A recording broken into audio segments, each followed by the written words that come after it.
dan keberkahan, ketakwaan di antara keluarga, saudara, kerabat, jemaah, rekan-rekan, tetangga. Ada yang sedang sakit, semoga Allah berikan kesembuhan. Yang sedang dalam kesulitan, Allah berikan kemudahan. Yang sedang menunggu pekerjaan, Allah berikan pekerjaan yang halalan thayyibah. Yang sedang menunggu jodoh, Allah pertemukan dengan jodoh soleh solihah.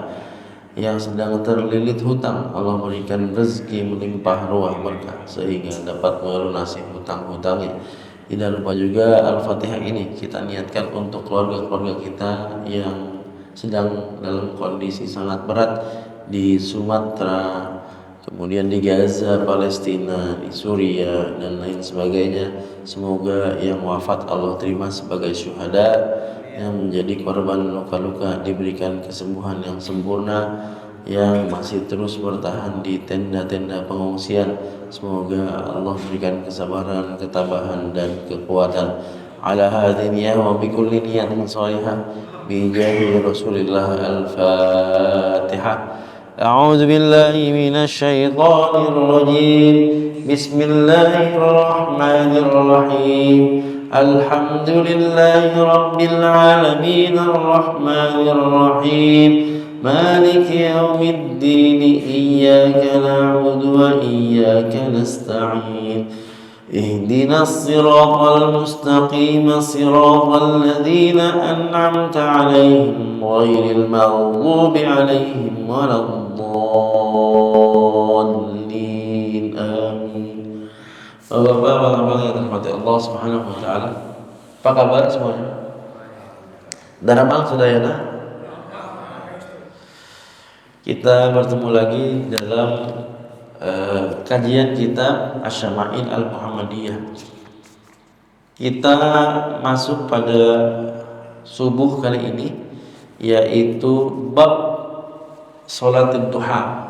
Nah, sebelum saya baca, saya mau informasi penulis syarah atau penjelasan kitab Asy-Syama'il Al-Muhammadiyah, yaitu Syekh Ala Mustafa Naimah Al-Azhari Asy-Syafi'i, sekarang sedang di Indonesia. Jadi yang menulis penjelasan buku Syama'il Muhammadiyah sedang di Indonesia. Kemarin tuh Mesir, Alexandria. Kemarin saya mau ngajak sebetulnya jemaah bapak-bapak yang ngaji Syama'il Muhammadiyah, jadi menyambung hati langsung ya, ketemu sama pensyarahnya gitu. Cuma pas daftar lagi udah penuh, sudah full. Akhirnya pas saya tanya, ini masih bisa nggak? Kalau antum bawa jemaah udah nggak bisa, tapi kalau antum aja atau mungkin berdua bisa, sama keluarga nggak apa-apa kan? Karena di pesantren saya kunjungan besok hari Ahad mulai jam 8 sampai jam 12 gitu. Isra Mi'raj juga. Tahun lalu sempat datang ke Indonesia, saya juga udah info ngajak jemaah yang udah ngaji kalau di Asy-Syuhada, di An-Nadzafah ya, di Sudin LH Jakarta Utara udah hatam gitu. Makanya saya ajakin tuh yang udah ngaji dan udah hatam, terutama pakai kitabnya beliau. Qadarullah pada nggak bisa. Tahun ini juga belum dimudahkan untuk bareng-bareng rame. Pinginnya nyambungin Pak, nyambungin hati kita dengan pensyarahnya langsung dengan ulama-ulama kita sehingga lebih memiliki tempat di hati kita karena sudah ketemu dengan penulisnya langsung gitu. Insya Allah kita niatkan di lain waktu. Bab salat duha, ini tentang salat duhanya Rasulullah Shallallahu Alaihi Wasallam. Bismillahirrahmanirrahim. An Yazid Ar-Rizq qala sami'tu Mu'adzah. Jadi Yazid Ar-Rizq, ya, laqab Yazid ibn Abi Yazid Ad-Dubai, salah satu periwayatnya ini. Aku mendengar Mu'adzah qalat qultu li Aisyah, aku bertanya kepada ibunda Aisyah, akana Nabi sallallahu alaihi wasallam yusalli duha. Ibunda Aisyah ditanya, Nabi Muhammad sallallahu alaihi wasallam salat duha enggak? Qalat na'am, iya, jawaban ibunda Aisyah. Arba'a raka'atin, empat rakaat. Wa yazidu ma sya'allahu azza wa jalla. Dan beliau Rasulullah SAW tambahin rakaatnya sesuai dengan kehendak Allah Subhanahu wa ta'ala. Penjelasan di sini, pada umumnya Rasulullah SAW sholat duha empat rakaat. Ya, adapun ya, kalau Allah takdirkan beliau misalnya 2 atau lebih dari 4, 6, 8, ya, maka itu tergantung takdir yang sudah Allah tentukan.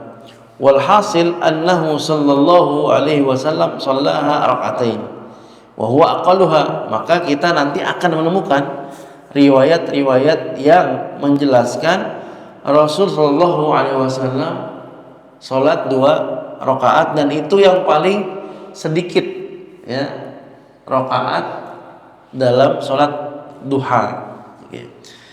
Wa huwa aqalluhu wa shallaha arba'an wa huwa aghlabu ahwalihi sallallahu alaihi wasallam.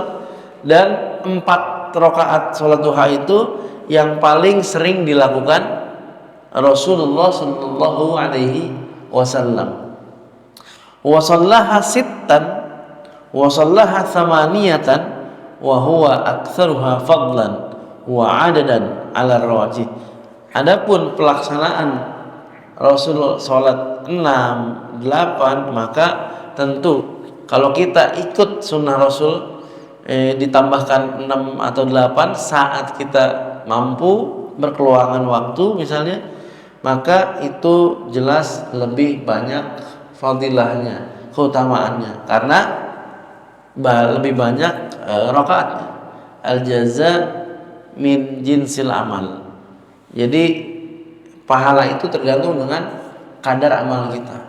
Makin banyak amal kita, ya jelas makin banyak pahala. Ya kalau cuma 2, ya pahalanya segitu. Kalau 4, ya lebih banyak lagi. 6, 8, lebih banyak lagi. Gitu. Jadi tergantung dengan seberapa banyak amal kita, begitulah pahalanya. Nabi Shallallahu Alaihi Wasallam, sesungguhnya Nabi Muhammad Shallallahu Alaihi Wasallam kana yusolli duha 6 rakaat. Nah ini yang sebelumnya tadi riwayatnya ibunda Aisyah, sekarang riwayatnya Anas bin Malik. Ya, riwayat Anas bin Malik mengatakan Rasul Shallallahu Alaihi Wasallam itu sholat duha 6 rakaat. Penjelasannya, ai ba'dal awqat fala tanafi bainar riwayat. Maksudnya di sini adalah sebagian waktu. Ya, kadang-kadang Rasul sallallahu alaihi wasallam salat 6 rakaat duha. Jadi tidak ada tuh benturan. Katanya dalam riwayat Ibunda Aisyah 4, ini 6, enggak. Ya, enggak ada benturan bahwa yang mana nih yang benar nih, 4 apa 6? Dua-duanya benar gitu. Yang 4 lebih sering, yang 6 ya diselang-seling waktunya. Artinya sebagian waktu beliau melaksanakan 6 rakaat. Wa fil hadis istihbabu salatid duha wa huwa ma alaihi jumhurul ulama. Dan hadis-hadis ini yang akan kita baca, yang sedang kita baca pada kesempatan kali ini, ya, menunjukkan sunnahnya ya, salat duha menurut jumhur para ulama, ya. Jadi seperti itu. Hadis berikutnya, An Abdurrahman ibni Abi Layla qala ma akhbarani ahadun annahu ra'a an-nabiyya sallallahu alaihi wasallam yusalli duha illa Ummu Hani. Tidaklah ada sahabat yang mengabarkan bahwa ia telah melihat Nabi Muhammad sallallahu alaihi wasallam salat duha kecuali Ummu Hani. Bapak-bapak, ada yang tahu Ummu Hani siapa? Ummu Hani kenal nggak Pak? Halo? Ummu Hani pernah dengar? Ummu Hani. Ummu Hani itu first love-nya Nabi, Pak. Ya, cinta pertamanya Nabi. Jadi saat itu Nabi sempat ada rencana gitu ya, mau melamar, menyampaikan niatannya untuk rencana menikahinya. Akan tapi Ummu Hani menolaknya. Wah, ini baru tahu nih saya misalnya ya. Ada yang baru tahu? Jadi ternyata Nabi Muhammad SAW pun pernah ditolak cintanya. Itu karena apa? Karena Ummu Hani mau menjaga hubungan kekeluargaan saja. Karena Ummu Hani ini adalah saudarinya Sayyidina Ali bin Abi Thalib. Ya, jadi sepupunya Nabi. Ya. Ali bin Abi Thalib sepupu Nabi Muhammad sallallahu alaihi wasallam. Karena Abu Thalib adalah pamannya Nabi, anaknya paman sepupu. Nah, ini ada saudarinya Ali bin Abi Thalib, kakaknya, namanya Ummu Hani. Nabi memiliki ketertarikan kepadanya, namun Ummu Hani lebih memilih untuk sebagai saudara saja gitu. Nah, tapi apakah kemudian setelah itu jadi baper-baperan? Kalau ketemu jadi canggung? Enggak. Itu karena biasanya ya kalau baper-baperan, canggung-canggungan karena hawa nafsu, istilah pacaran-pacaran. Tapi kalau ini betul-betul lillah, semua yang dilakukan Nabi Muhammad SAW itu berusaha mencari ridho Allah, jadi nggak ada baper-baperan. Ummu Hani juga meriwayatkan hadis dari Rasulullah gitu. Nah, ini disebutkan tidak ada yang melihat Nabi Muhammad SAW sholat duha di antara para sahabat kecuali Ummu Hani, fa innaha, sungguhnya ia haddatsat anna Rasulullah SAW, sungguhnya kata Ummu Hani ini, Rasul itu dakhala baitaha yauma fathi Makkah, itu mampir ke rumahnya. Ya namanya saudara kan, biasanya kalau kita ke Bogor ada saudara di Bogor mampir. Kalau kita lagi ke Kebumen, ada saudara di Kebumen, mampir. Apapun itu hubungan saudaranya, Pak ya. Mau ponakan, mau bibi, uwa gitu kan, sepupu biasanya mampir. Ketika Fathu Makkah, ketika Makkah dibuka, saya sering menyampaikan ya, Fathu Makkah gitu. Fathu Makkah apa? Bukan, ini karena kemiskinan bahasa ya, jadinya seringkali diksi, pilihan-pilihan bahasa itu yang digunakan ketika Islam menyebarkan agama ke berbagai belahan dunia, itu dalam buku-buku sejarahnya disebutnya penaklukan gitu kan, penaklukan kota Mekah, penaklukan Konstantinopel, penaklukan Bizantium, penaklukan itu. Nah, kalau menurut pakar sejarah Islam, sebetulnya fath itu bukan penaklukan seperti yang kita pahami sebagai menaklukkan gitu.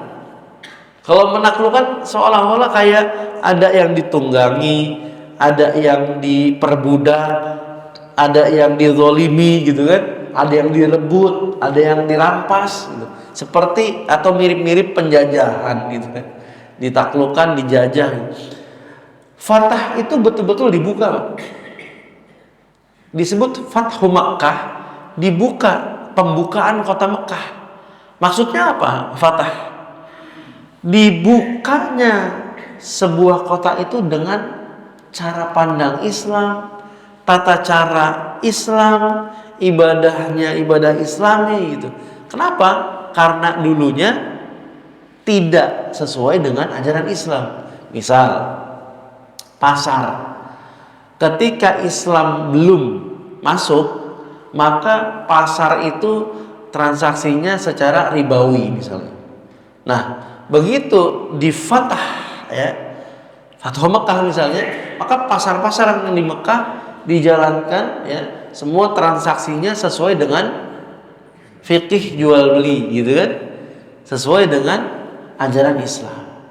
Kemudian cara berpakaiannya, dulu orang-orang jahiliyah tawaf mengelilingi Ka'bah bersiul-siul, ya, kemudian telanjang, ya, maka diperbaiki sesuai dengan apa? Ajaran Islam. Difatah namanya, dibuka dari yang tadinya jahiliyah menuju hidayah, dibuka cara pandangnya, ya, yang tadinya ribawi, zalim, kecurangan-kecurangan, najas dalam jual beli, dibuka caranya dengan cara Islami yang kemudian menghindari kecurangan, kemudian kezaliman, tipu-tipu gitu kan, konspirasi dan macam-macam, gitu, sabotase, semua nggak ada, karena berdasarkan aturan Islam. Atau Umar bin Khattab apa? Kalau ada orang yang mau dagang atau buka lapak misalnya bahasa kita sekarang, maka hendaknya ia mempelajari dulu fikih jual beli itu. Jadi saya mau dagang di mana? Di pasar ular, buka kios satu. Sebelum buka kios, sebelum sewa, sebelum belanja-belanja, hendaknya pelajari dulu fikih jual belinya, hukum sewa menyewanya, kemudian hukum jual belinya, hukum utang piutangnya misalnya, hukum kredit, bagaimana kalau ada yang kredit misalnya jaket kulit dan seterusnya. Itu jadi sesuai dengan ajaran Allah dan Rasulullah, itu namanya fatah, dibuka gitu. Yang tadinya menyembah berhala difatah ketika Fathu Makkah menjadi menyembah Allah Subhanahu wa taala. Itu namanya fatah. Makanya dalam Islam itu dikenal futuhat, ya, futuhat, pembukaan kota. Kalau disebut penaklukan itu identiknya dengan orang dicaplok, kemudian mungkin ada yang dirampas hartanya, rumahnya dan lain sebagainya, ditaklukkan, itu terzolimi. Nah, ini fatah itu lebih tepat memang fatah. Al-Fatihah artinya apa, Pak? Al-Fatihah membuka, fatah pembukaan, gitu, sesuai dengan bahasanya. Nah, ketika Fatah Mekah itu 8 Hijriah, ya, Rasul hijrah dari Mekah ke Madinah. Kemudian tahun ke-8 balik lagi ke Mekah, ke kampung halamannya, untuk memfatah, ya, membuka kota Mekah, mengislamkan, gitu. Jadi Darul Islam. Faltasala fasabbaha thamaniya raka'at. Nah, mampir ke rumah Ummu Hani ketika Fathu Mekah. Kemudian Rasulullah SAW mandi, ya. Nah, ini dalam mazhab Syafi'i menjadi rujukan. Jadi kalau ada orang yang safar kemudian singgah ke tempat nginepnya, gitu ya, atau tempat singgahnya, maka disunahkan mandi, gitu, sebagaimana Rasulullah SAW melakukannya ketika Fathu Mekah. Nah, termasuk juga ketika masuk Mekah khususnya, masuk Mekah khususnya, maka hendaknya ketika kita mendarat, kan kalau umroh, ya, ataupun misalnya haji, antara Mekah dulu atau Madinah dulu, gitu. Begitu masuk kota Mekah, beres-beres, dapat kamar, taruh barang-barang semuanya, langsung siap-siap mandi. Nah, itu sunnahnya masuk kota suci gitu. Nah, fasabbaha, kemudian ya sholat duha. Jadi niatkan mandi sunnah, lalu sholat duha gitu. Thamaniyah rakaat. Nah, Rasulullah SAW saat itu melakukannya, mandi lalu sholat duha sebanyak thamaniyah, 8 gitu. Nah, ini menurut penjelasan guru kita Syekh Ala, bahwa 8 rakaat sholat duha itu adalah yang paling banyak. Nah, seperti itu, dan lebih banyak pahala serta keutamaan karena lebih banyak jumlahnya. Ma ra'aitu sallallahu alaihi wasallam shalla salatan qattun akhaffa minha. Aku tidak pernah melihat Rasul sallallahu alaihi wasallam melakukan sholat yang lebih ringan dibandingkan sholat duha. Jadi setiap 2 rakaatnya itu dilakukan dengan ringan aja. Beda dengan sholat tahajud. Tahajud itu Pak, ya, ingat nggak Pak? Ini bab sebelumnya nih. Rasul dalam keadaan sepuh aja, beberapa tahun jelang wafatnya Rasul, itu sholat dalam keadaan duduk. Ingat Pak ya? Sholat dalam keadaan duduk, kemudian berdiri di sisa ayatnya. Bapak-bapak masih ingat nggak? Sisa ayatnya sekitar berapa ayat? Ada yang masih ingat? Masih lupa? Sekitar 70-an tuh. Ya. Makanya sisanya aja standarnya segitu tuh kalau tahajud. Nah, kalau duha enggak. Kalau duha lebih ringan gitu. Nah, penjelasan ma ra'aitu abadan salatan fardhatan wala nafilatan akhaffa min tilka shalah allati shallaha. Mau salat fardu, mau salat tahajud dan sunnah lainnya, beliau tidak pernah melihat Rasulullah sholat yang lebih ringan dibanding sholat duha tersebut. Jadi sholat duha ini sholat ringan sebetulnya, ya, sholat ringan. Summa la yu'khadh minhu nadbu takhfif fi sholat duha. Tapi juga bukan berarti kita memang lebih mengambil semacam rukhsah. Ya udah dah, Rasul aja sholat ringan, kita mah kagak usah banyak-banyak, udah qulhu aja qulhu. Ya, Al-Kautsar aja Al-Kautsar, enggak gitu juga. Kalau kita memang mampu maka boleh-boleh aja ya, yang lebih panjang lah ayatnya, kira-kira begitu. Li'annahu lam yu'lam minhu sallallahu alaihi wasallam al-muwadhabah ala dzalika fiha, ya, bi khilafi sunnatil fajr wa innama khaffafa yaumal fath lihtimalihi annahu sallallahu alaihi wasallam qasadat tafarrugh li muhimmatil fath li kathrati syughlihi sallallahu alaihi wasallam. Nah, namun ya tadi ringannya sholat Nabi Muhammad sallallahu alaihi wasallam ketika Fathu Makkah, ya, sholat duha itu ternyata di sini ada tinjauan ulama bahwa ketika Fathu Makkah itu sholat duhanya ringan, ya, dibanding sholat yang lainnya aku nggak pernah melihat sholat yang lebih ringan dibanding Rasulullah SAW. Kemudian kita ambil pemahaman, ya udah deh, itu Rasul aja sholatnya ringan, kita hari-hari ringan aja sholat duhanya, qulhu aja pemahaman, qulhu Al-Kautsar aja dah, nggak usah panjang-panjang misalnya. Nah, itu tidak dianjurkan seperti itu oleh para ulama. Kenapa? Karena Rasul sholat duha yang ringan ketika Fathu Mekah itu disebabkan banyak urusan. Coba bayangkan, Fathu Mekah itu kan bahasanya ya, mengubah satu kota yang tadinya kafir jadi mukmin Islam, mengubah semua tata kota ya, kabinetnya segala macam.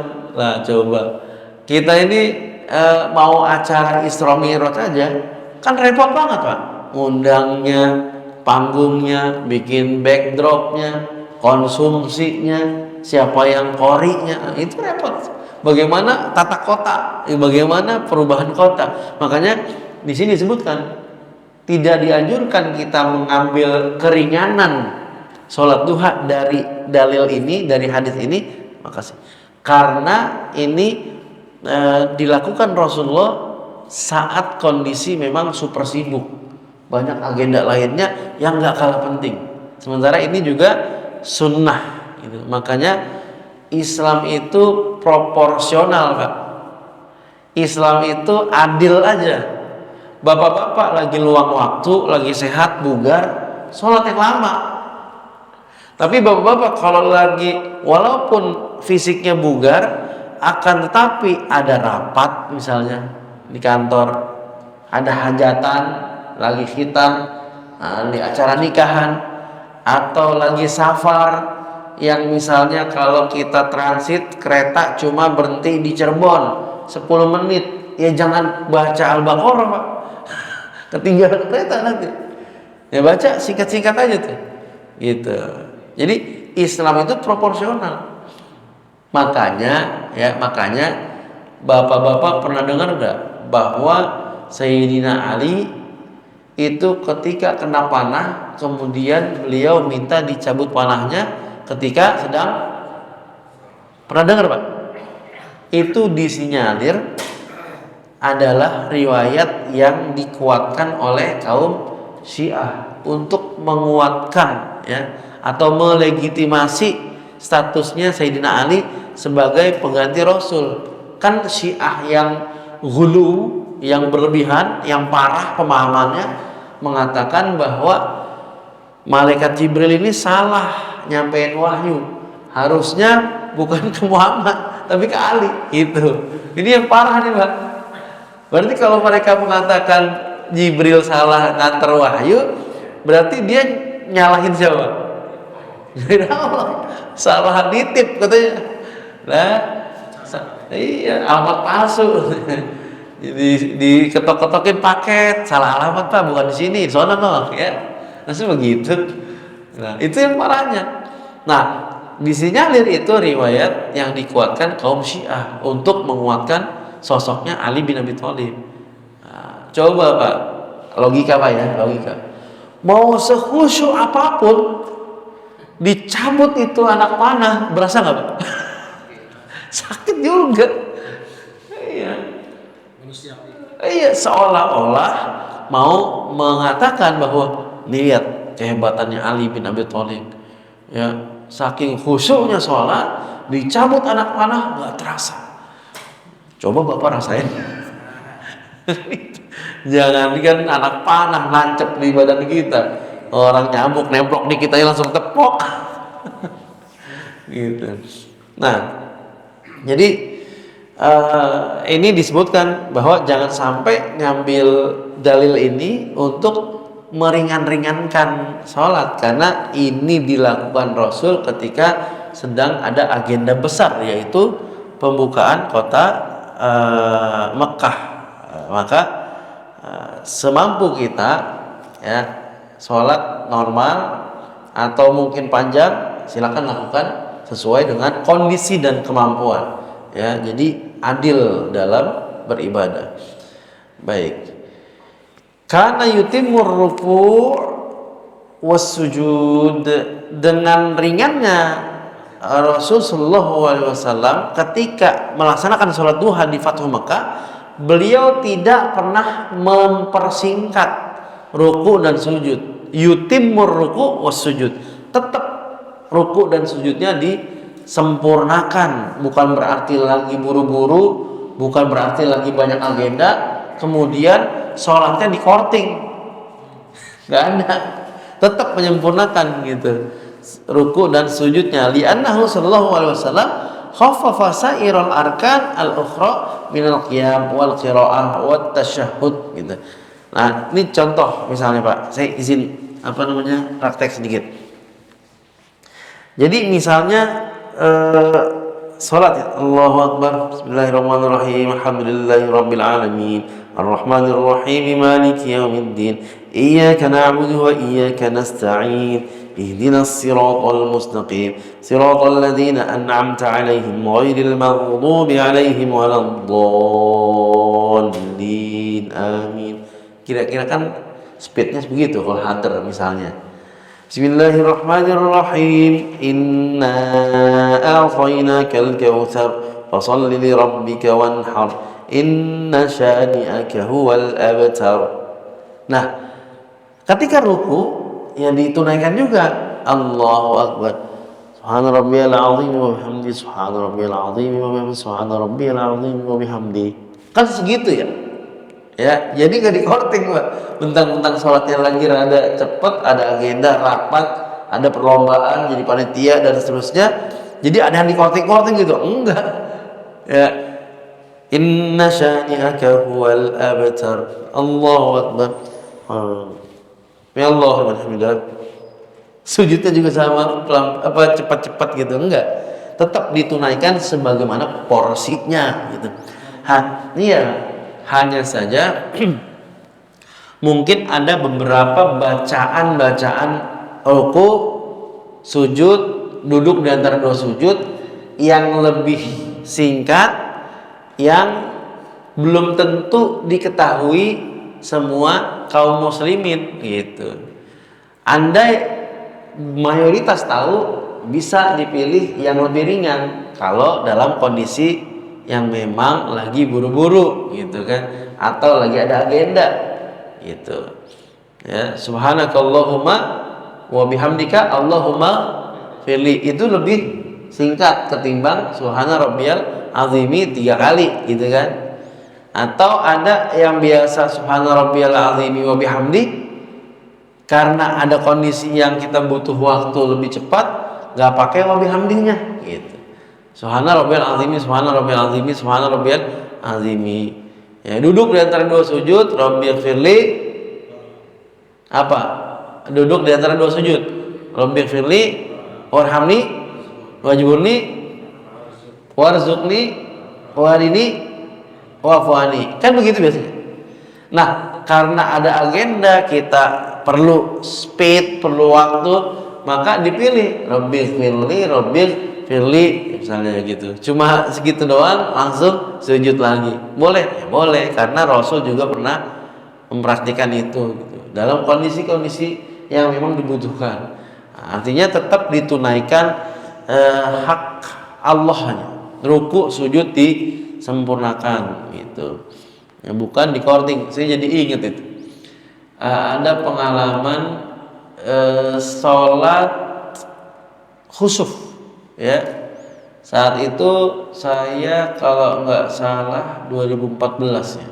2014 baru pulang dari kuliah, terus diminta jadi khotib sholat gerhana. Akhirnya saya sekedar ngobrol aja sama imamnya, memang sudah sepuh.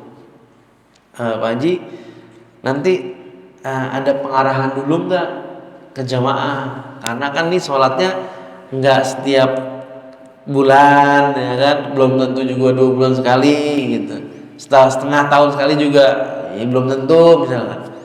Nah, katanya wah nggak usah, sholat aja kayak biasa. Maksudnya gimana kayak biasa? Ya biasa aja. Dalam hati saya ini sholat gerhana. Kalau sholat sunnah biasa yang mana gitu kan? Kalau sunnah yang biasa kan qobliyah ba'diyah 2 rakaat, ya ruku sekali. Ini sholat gerhana nih dalam hati. Saya kagok kan? Oh biasa ya. Nah, ya udah saya tabayun aja. Biasanya kayak gimana Pak Haji? Sholat 2 rakaat seperti biasanya. Rukunya, ya ruku aja biasa. Nggak ngerti apa gimana gitu kan? Rukunya sekali Pak Haji. Ya iya, kayak biasa aja lah. Nggak usah yang kayak pada umumnya jamaah takut nggak ngerti. Coba Pak Ayat, gimana Pak Ayat? Dalam hati saya, keren bener ini sholat gerhana pakai korting-kortingan. Iya wallahi, saya ngalamin itu. Lah, ya Allah. Ternyata iya. Saya pernah bilang sama seorang pengurus DMI, ada kondisi-kondisi yang menurut saya dia dikibulin. Pak Haji DMI ini, Pak Haji tahu dari mana si Fulan ketua masjid, Pak Haji tahu dari mana si Fulan imam rawatib. Ya dia yang bilang sendiri. Kayaknya mah Pak Haji perlu sidak keliling gitu, nanya person to person, nanya jamaah siapa yang rutin ngimamin, siapa yang ketua masjidnya, siapa pengurusnya. Jadi turunnya boti itu bukan jadi pencaharian, tujuannya kan boti itu. Iya, ada yang sampai ngaku-ngaku padahal bukan. Saya sampaikan, Pak Haji mohon maaf ini, imam rawatib dari mana? Orang kagak pernah kelihatan 5 waktu. Oh gitu, wah saya nggak tahu, saya baru tahu nih. Makanya dalam hati saya mungkin ada pentingnya tuh program sidak rutin gitu kan, disebarin pengurus-pengurus DMI ke masjid-masjid, kenalan person to person, bukan hanya apa SKB apa SKB apa KSB SKB, ketua sekretaris bendahara, kenalnya itu doang. Yang tahu urusan administrasi ujung-ujungnya boti, nggak gitu doang. Nyata ada yang nggak sesuai datanya, termasuk tadi praktek-praktek ibadah yang tidak sesuai dengan ajaran Islam. Kok sholat di korting ini? Akhirnya saya coba sampaikan, meskipun saat itu saya merasa bahwa wah siapalah saya nih, anak bawa kencur baru kemarin sore pulang. Tapi ya kebenaran ya kan, wa tawassaw bil haqqi wa tawassaw bis sabr, sederhana aja sampaikan. Saya bilang, Pak Haji mohon maaf, kalau sholat khusuf kan ada tata caranya, yaitu diantaranya rukunya 2 kali gitu. Kalau sekali berarti tidak sesuai nih gitu. Masalahnya jamaah kita kan awam gitu ya misalnya. Nah kalau persepsinya awam terus, emang nggak mau dicerahkan gitu, nggak mau diajarin gitu kan. Nah, ini lucu.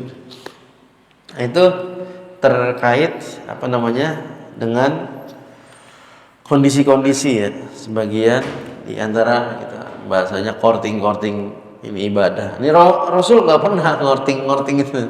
Jadi menyempurnakan rukunya, menyempurnakan sujudnya, walaupun dikategorikan dengan apa namanya sholat yang ringan saat itu karena kondisi Fathu Mekah.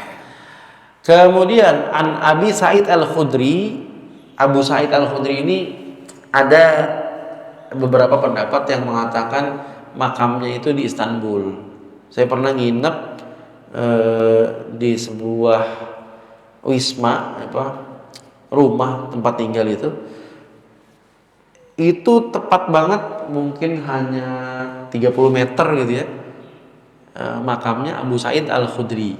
Tapi ternyata beberapa ulama mengatakan bukan, itu nggak kuat beritanya. Sama seperti pendapatnya Ashabul Kahfi kan Pak? Bapak pernah dengar Ashabul Kahfi di mana tempatnya Pak? Mesir. Di mana lagi? India. Yang terkuat itu pendapatnya di Jordania. Iya. Jadi sama juga, termasuk kepalanya Sayyidina Husain. Ada yang bilang di mana Pak? Karbala. Ada yang bilang di Mesir. Itu macam-macam tuh. Jadi pendapat-pendapat ulama. Ada yang mengatakan di Istanbul, makamnya Abu Sa'id Al-Khudri, ada yang membantahnya. Ala kulli hal, ini sahabat Rasulullah yang mulia.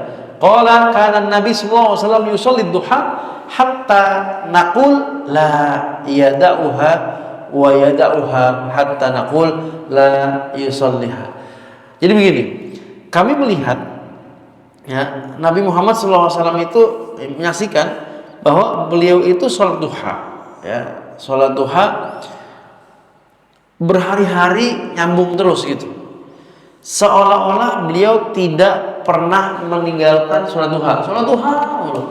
Kita ngeliat nih Pak Haji, misalkan Pak Haji Najmuddin, setiap jam 8 ke masjid ngapain? Oh sholat duha, sholat duha. Seminggu full terus sholat duha. Sampai kita komentar, kayaknya sholat duha mulu nih Pak Haji nih, gitu ya. Komentar kita gitu, kayaknya sholat duha terus nih Pak Haji. Nah, tapi di lain waktu, ya pekan berikutnya nggak kelihatan. Kok nggak kelihatan? Mana nih Pak Haji Najmuddin nih? Ternyata nggak sholat duha.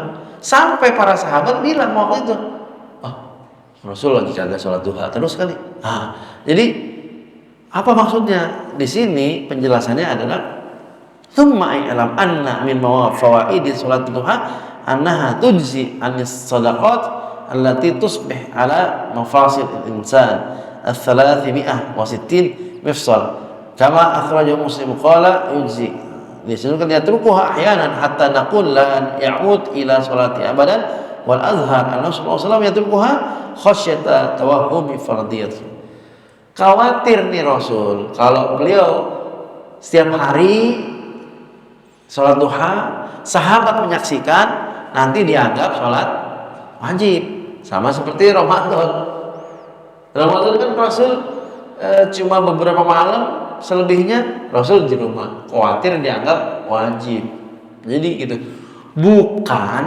Bukan semau-mau Rasul. Kadang di masjid, kadang di rumah. Wah, orang Rasul aja nggak di masjid mulu, ente ngapain sholat tarawih di masjid mulu? Bid'ah ente. Kalau gitu ya, ente bapak kenapa pak sholat tarawih di masjid mulu? Nabi aja kagak full di masjid, ya kan bapak bukan nabi kan? Kan gitu. Nah, nabi itu di rumahnya aja jadi syariat. Tarawih di rumah itu jadi syariat. Maksudnya apa? Kalau Nabi terus-terusan full Ramadan di masjid, sahabat melihat itu sebagai konsistensi terus-terusan, maka akan dianggap wajib. Rentan itu pak, wajib nih. Orang selama Ramadan Nabi nggak pernah ninggalin, berarti kan wajib. Itu khawatir Nabi. Padahal tarawih memang bukan wajib. Nabi akhirnya ambil langkah sesuai dengan arahan Allah, yaitu di rumah sebagiannya untuk jadi syariat juga gitu. Termasuk sholat duha. Ya, sholat duha ini juga sahabat sampai bilang, Nabi sholat mulu ya. Nanti di lain waktu nggak pernah kelihatan sholat duhanya. Emang nggak ngelaksanain juga. Kok Nabi nggak sholat duha, gitu kan? Ya emang nggak sholat duha. Berarti apa? Berarti emang nampak bahwa itu bukan wajib, gitu. Nah, jadi seperti itu. Nah, tapi kita nggak bisa ngambil alasan Pak nggak sholat duha. Nggak, kenapa? Iya malas aja wah. Iya. Kalau malas ya nggak apa-apa, tapi kemudian juga jangan jadi motivasi, gitu kan?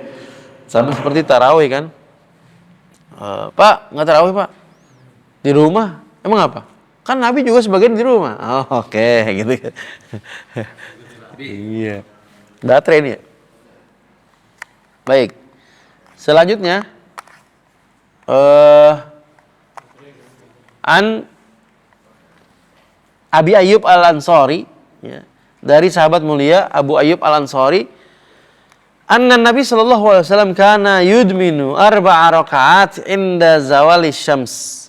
Qultu ya Rasulullah, innaka tudmin hadhil arba' rakaat inda zawal asy-syams. Apa sebentar?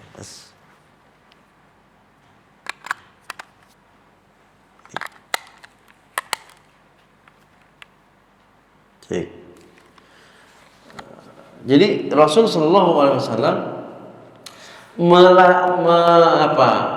melazimkan, ya, berkomitmen 4 rakaat ketika matahari tergelincir. Terus ditanya, ya Rasul, engkau melakukan ini terus? Gitu. Ditanya, inda tahaqquqiz zawal. Walidha qila tusamma hadhi shalah salat az-zawal, ada yang dinamakan salat zawal. Qila al-murad biha sunnatu zuhur qabliyah. Dikatakan juga bahwa ini 4 rakaat qabliyah. Nah, ini yang lebih umum. Kita nyebutnya 4 rakaat qabliyah. Idz la yu'raf minhu sallallahu alaihi wasallam al-mudawama ala sunnatin ghairi sunnati zuhur hina idzin. Walihada lam ya'ud ahad minal fuqaha salat sunnati zawal minas sunan, walakin la mani' minaz ziyadah fil ibadah liman arada min arbab ar-riyadhah famin az-zada.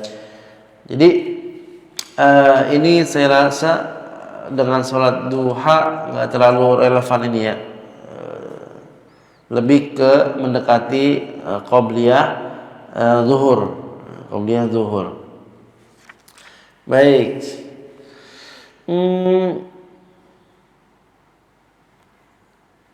An Abdullah bin Sa'ib anna Rasulullah sallallahu alaihi wasallam yusolli arba'an ba'da an tazula syams. Sama ini juga qabla zuhur maksudnya. Qabla zuhur, qabla fardhi salati zuhur wa hal hiya salati zawal am sunnati zuhur qabliyah fi khilaf ulama. Jadi 4 rakaat sebelum zuhur itu ada perbedaan pendapat ulama. Ada yang mengatakan salat qabliyah, ada yang mengatakan salat zawal namanya. Tapi yang lebih kuat adalah kita biasa menyebutnya salat qabliyah. Qala innaha sa'atun tuftah fiha abwabus sama. Karena di saat itulah ya pintu langit terbuka. Fa uhibbu an yas'adani fiha amalun soleh, maka aku senang dan berharap diangkat amal solehku ketika pintu langit terbuka dan aku melaksanakan sholat gitu. Jadi Rasul itu memang seringkali ketika waktu-waktu diangkatnya amal, disetorkan awal Senin Kamis misalnya ya, Rasul puasa.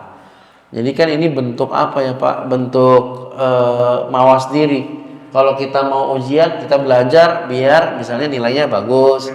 Ya, kalau mau diperiksa buku catatannya, kita nyatet penuh, rapot-rapot, semuanya rajin biar pas dicek sama guru kita full catatannya. Rasul juga mau begitu di hadapan Allah. Ketika amal soleh amalnya diperiksa, disetorkan, maka sekelas Rasul saja mau ya cari tanda kutip, cari poin-poin pahala agar apa? Lebih maksimal berpuasa, sholat dan seterusnya gitu. Jadi ini yang dapat kita bahas dalam pembahasan sholat duha Rasulullah Shallallahu Alaihi Wasallam. Ada yang mau bertanya? Dipersilakan. Udah syuruk ya? Ya, silakan Pak Uci.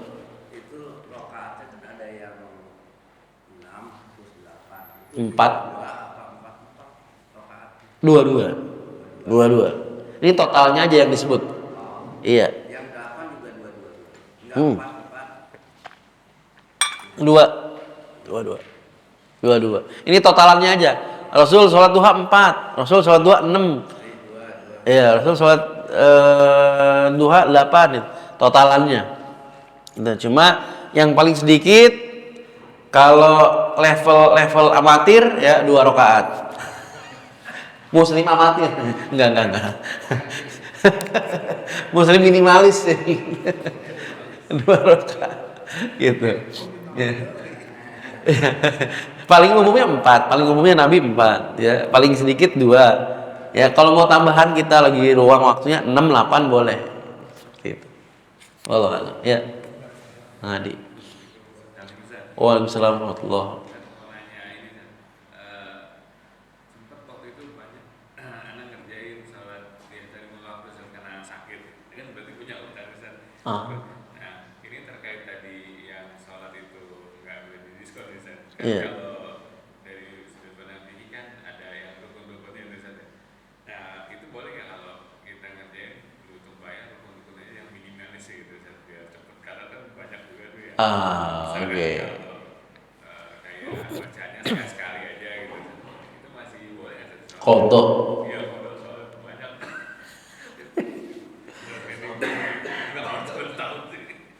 Ini menarik nih, menarik. Ada siapapun itu ya, bukan cuma Bang Hadi kan, banyak orang kan pasti pernah mengalami ya sakit atau mungkin ya memang ya ketiduran bablas segala macam kodok gitu. Nah, bagaimana nih kodok nih? Apakah boleh di korting apa enggak? Atau misal yang memang dari zaman dulunya tarbiyah orang tua memang nggak terlalu perhatian terhadap sholat, kan banyak muslim tapi nggak peduli masalah sholat. Nah itu gimana? Dari mulai balik dia kagak sholat, dihitung-hitung baru mulai sholat umur 22 misalnya, ketahuan dah tuh balik 13, 14 atau 12 misalnya, udah ada yang balik misal 22 baru mulai sholat. Selama 10 tahun itu ya masa-masa SMP, SMA kagak kenal sholat, kenalnya main aja ya. Waduh, masa-masa inilah sampai kuliah juga kagak peduli lah urusan sholat misalnya. Baru 22 S1 selesai kuliah sadar, insaf. Gimana tuh? Berarti kan 10 tahun tuh anggaplah ya estimasi dulu. Ya estimasi terkuat berapa tahun ninggalin sholat. Gitu kan, itu dulu ya. Fix 10 tahunan. Segar juga 10 tahun nih. Yang pertama, biar sekalian saya jelasin aja. Prinsipnya qadha itu dalam mazhab Syafi'i kan qadha itu wajib ya. Prinsipnya qadha itu adalah apa? Yang penting secepatnya. Ya. Ketika dia ingat, ini saya udah masuk zuhur nih. Saya mau qadha, ya udah langsung laksanain. Nah, tapi boleh nggak kalau misalkan saya sholat zuhur ya qadha, tapi pelaksanaan itu cuma yang rukun-rukunnya doang, sunah-sunahnya nggak usah. Boleh nggak? Ya boleh. Yang penting kan sah kan. Nah, termasuk nanti juga ada pembahasan sunnah ab'ad, sunnah hayat. Nah, itu juga jadi pertimbangan. Karena kalau dalam mazhab Syafi'i itu sunnah ab'ad ketika lupa atau tidak dilakukan, dia disunahkan untuk sujud sahwi. Maka itu juga perlu diperhatikan. Kalau yang hayat itu enggak, menyengaja tidak dilakukan pun dia tidak ada tuntutan sunnah sujud sahwi. Jadi kalau bahasanya ya Allah 10 tahun ini kita kudu qadha nih, itu bukan main-main ya ibaratnya ya, berat Pak, panjang tuh perjalanan. Boleh nggak kalau saya fokus pada rukun-rukun aja? Boleh. Akan tetapi ya yang sunnah abadnya kalau bisa dilaksanakan. Apa sih sunnah abad? Contohnya kunut kalau subuh ya gitu misalnya. Jangan karena saya qadha nih, udah nggak usah pakai kunut dah gitu. Kita menghormati ya, karena kita bermadzhab Syafi'i, ikuti tata cara yang dipilih oleh madzhab Syafi'i seperti itu. Jadi boleh gitu. Wudu juga sama kan, wudu. Boleh nggak kalau kita misalnya dalam kondisi tertentu wudu yang rukun-rukun doang, boleh nggak? Boleh. Sah nggak? Ya sah gitu. Akan tetapi ya kita cek Rasul ini selama hidupnya Rasul itu tata caranya itu emang hanya yang wajib-wajib aja atau berbarengan seiring dengan yang sunnah-sunnah juga. Ternyata hadis-hadisnya mayoritasnya tuh dengan yang sunnahnya juga, yang kumurnya, istinsyaknya, kemudian kuping, telinga gitu. Jadi seperti itu. Kalau disebut boleh, sah, karena kan penentu sah atau enggaknya rukun gitu. Sesuai dengan keimanan saat itu. Kadang-kadang juga bukan sholat qadha nih, sholat asrinya juga kadang-kadang di korting. Bukan korting yang membatalkan, yang enggak ya, cuma kadang-kadang milih-milih juga gitu ya. Yang iya gitu. Iya kita nanti menemukan banyak diskon-diskon nanti sholat tarawih, kortingan gitu. Seperti itu, Bang. Karena kalau kita persulit. Oh nggak bisa, harus komplit, harus lengkap. Sementara rukun campur sunnah itu kan panjang juga. Ibaratnya kan kalau ada yang masya Allah nih 10 tahun ini seperti itu. Baik. Sama ada pengalamannya, saya pernah dengar Ustaz Iqbal pengalaman kerja di restoran. Kalau nggak salah ya, nanti Ustaz Iqbal mungkin bisa ditabayun. Saat itu sekian waktu ya, apakah sebulan ya kerja di restoran, ternyata kiblatnya salah selama ini, ya kan? Kalau kayak gitu gimana? Kan syarat sahnya sholat menghadap kiblat. Kita udah sholat kayak gimana pun, sebanyak apapun, ternyata kalau madepnya madep Liverpool, bukan madep Ka'bah, madep Mekah, ya, atau menghadap Manchester sedikit, ternyata kan gak sah. Ternyata dilakuinnya udah sebulan. Lah, kita sebulan ke sono mulu, kiblatnya ke sono, gimana? Nah, kan dicari pendapatnya, kalau sedikit mudah untuk diulangi di qadha. Tapi kalau banyak ya dimaafkan gitu, banyak banget gitu. Karena agama ini mudah, ad-din yusr. Kita ya yang mengalami seperti itu bukan nyepelein, bukan nggampangin, udah sholat mana aja lah, yang penting kita sholat madep mana, kayak nggak begitu kan konsepnya kan, enggak. Jadi kesalahan teknis gitu. Nah, disebutkan pendapatnya itu, kalau nggak salah beliau sharing pernah, kalau dikit sehari 2 hari qadha, tapi kok ini sudah sebulan 2 bulan gitu. Nah, lumayan, bukan lumayan. Baik, ada lagi? Ya, Haji. Kalau kita biasa sholat duha gitu ya, sholat duha tiap hari, tapi kita satu kali kita melakukan perjalanan, itu katanya kalau kita nggak sholat duha, ya kita dianggap sholat duha, itu beneran ada dalilnya itu. Ya, menarik. Iya betul. Hadisnya begini, makna hadisnya. Orang yang biasa melakukan ibadah, misalkan sedekah, sholat duha, tahajud, dan lain sebagainya. Kemudian dia sakit, terkapar, atau dia dalam perjalanan nggak sempat melakukannya, maka dia akan dihitung sebagai orang yang mukiman sohihan. Artinya sebagaimana dia waktu mukim dalam keadaan normal, nggak safar, dia biasa duha jam segini, dia biasa ke masjid, datengin. Kalau masjid sih gampang ya, ketika nanti transit atau kemanapun itu ngelihat ada kotak amal, masukin gitu kan. Tapi kalau dalam kondisi tertentu duha, tahajud nggak mudah, maka dia emang diberikan pahala sesuai dengan amalannya yang istiqomah dilakukan selama sehari-hari. Masalahnya adalah orang banyak yang ngarep diberikan pahala sesuai dengan yang diinginkan, tapi dia nggak istiqomah juga setiap hari, cuma ngarep pahalanya doang. Ya mana bisa, Allah kan maha tahu. Oh Pak Maman setiap hari sholat duha rutin selama 15 tahun. Nah ini baru nih yang disebut dengan istiqomah. Jadi itu nilai istiqomah Pak Haji, benar itu ada hadisnya. Tadi maknanya saya sebutkan seperti itu. Ya, jadi seolah-olah dia ya, mendapatkan pahala ketika muqiman sahihan. Ketika sakit ya mungkin tuh udah terkapar, atau bahkan yang lebih parahnya lagi nggak bisa ngapa-ngapain, udah tinggal mata doang.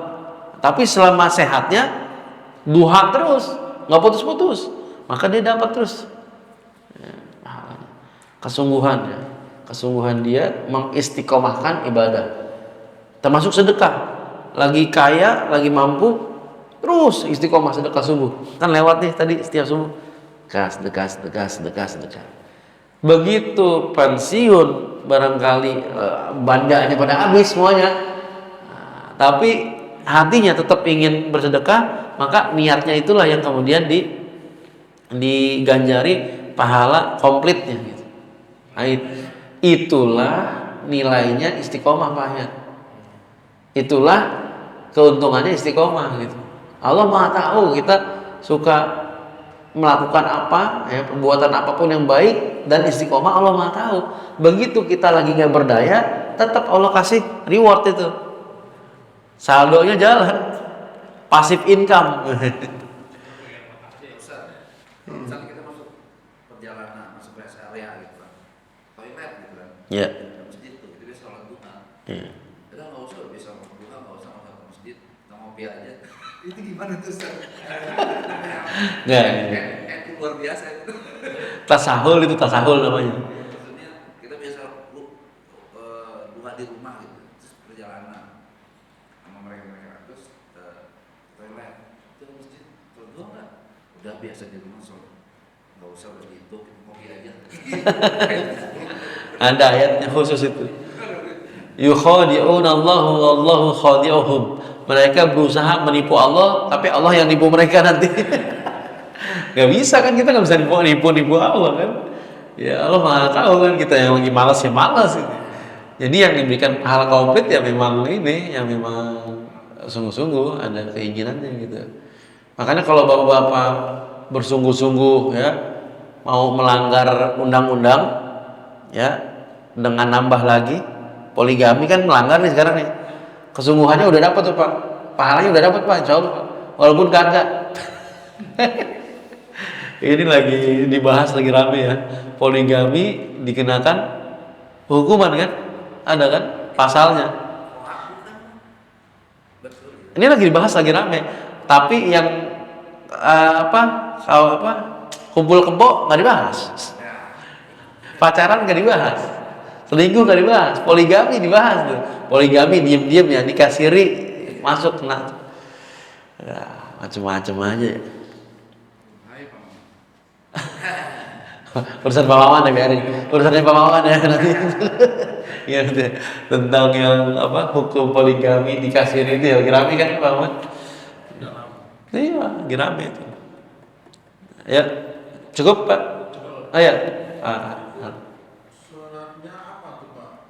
Kalau sholat duha itu ada sholat khususnya? Baik, di sini memang tidak disebutkan ya, tidak disebutkan Rasul membaca ayat-ayat tertentu, ya. Tapi disebutkan di sini khafifatain, rokaatain khafifat. Jadi yang ringan-ringan aja. Nah, versi ringannya kita ngambil kiasan yang sebelumnya. Rasul itu versi ringannya adalah ya 70 ayatan gitu kan. Anggaplah 40 sampai 70 Rasul.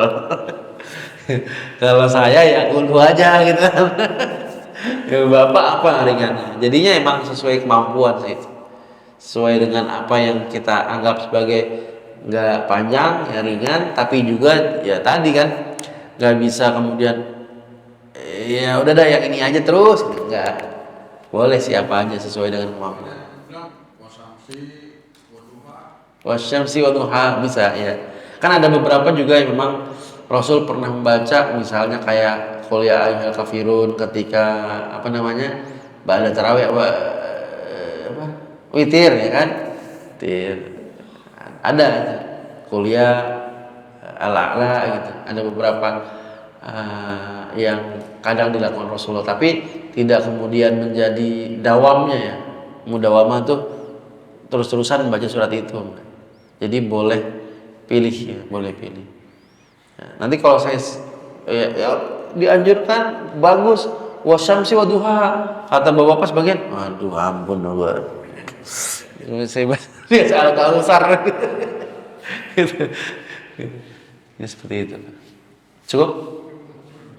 Ya, baik, alhamdulillah kita cukupin ya. Ini selesai bab sholat duha, alhamdulillah. Mudah-mudahan Allah berikan kita ilmu yang berkah dan bermanfaat. Kita tutup dengan surat Al-Asr dan kafaratul majlis. Bismillahirrahmanirrahim. Wal 'asr innal insana lafi khusr illa alladhina amanu wa 'amilus solihati wa tawasaw bil haqqi wa tawasaw bis sabr. Subhanakallahumma wa bihamdika asyhadu an la ilaha illa anta astaghfiruka wa atubu ilaik. Billahi taufiq wal hidayah. Assalamualaikum warahmatullahi wabarakatuh.